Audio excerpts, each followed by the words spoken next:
finally got the game into the hands of players, it was such a joyful experience and such a scary experience. Players were eager for more content, more replayability, more endgame, if you so want to say. The overall feel of the game is something, it's not fixed. It's something that continuously will be added on and tweaked and changed as we go along, building the product together with you. And for Creeping Winter, the DLC, we have two pretty cool things that we'll add to the game. The first one is merchants. We'll have a lot more merchants in the camp for the player to discover, and there they can purchase or gamble to get new exciting treasure. We also have a feature called Daily Trials, and it's literally what it sounds like. It's a daily challenge to the player to try to complete a level with totally new game mechanics every day.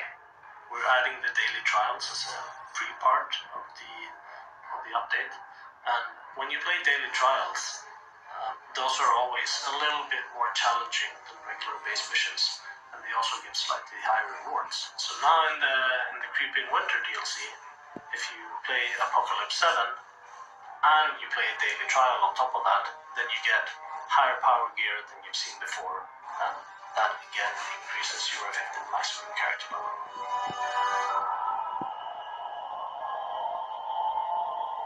It's really important to offer both paid and free DLC content to everyone.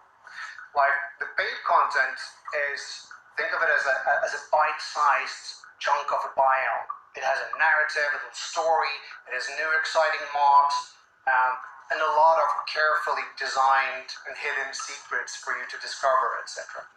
We also want to have, for the base game for everyone, lots of continuous free updates that just makes the game better and better over time. So we will have things like an endgame content and endgame features, where players who want more of a challenge and want to tickle the treasure collection fancy a bit more, they will have lots of stuff to look forward to. Also, how can we experience the content and the levels in a different way? That's something we want everyone to be able to join in.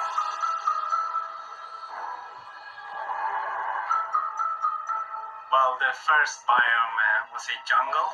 We thought that we needed some contrast to that, so the second one is a winter biome, of course. It was a fun process going from humidity to snow. In the Creeping Winter DLC, we've introduced this mechanic where you slide around on the ice as you walk on it. That can take fights that we have in the base game and make them feel really interesting and different from what they do normally. So fighting a creeper is one thing, but fighting lots and lots of creepers while sliding around on the ice is something completely different. And then you add the risk of sliding into the water and getting frozen solid in an ice block, and it just becomes this very interesting gameplay that I think is a lot of fun to play.